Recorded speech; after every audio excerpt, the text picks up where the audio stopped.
Olá pessoal, professor Fernando de língua portuguesa.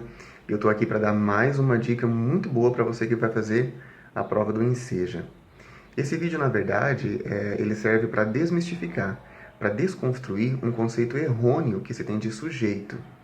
Desde os nossos primeiros anos de aprendizado, lá desde os anos do ensino fundamental, a gente ouve a seguinte definição de sujeito. Sujeito é aquele termo que pratica a ação numa oração. Isso não necessariamente é assim. Basta você pensar, basta você lembrar que existem em língua portuguesa frases em voz passiva. E em frases em voz passiva, o sujeito não pratica a ação.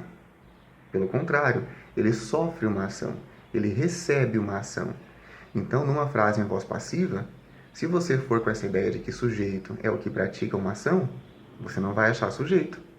Porque se a frase está em voz passiva, o sujeito sofre uma ação. Por exemplo, suponhamos que a frase seja: a cura foi descoberta pelos cientistas.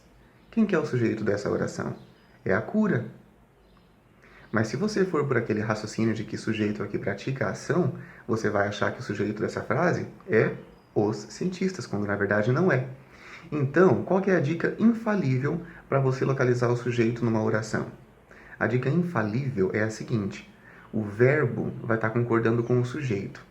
Portanto, se o verbo estiver no singular, ou os verbos, se for mais de um, estiverem no singular, é porque o sujeito com certeza está no singular.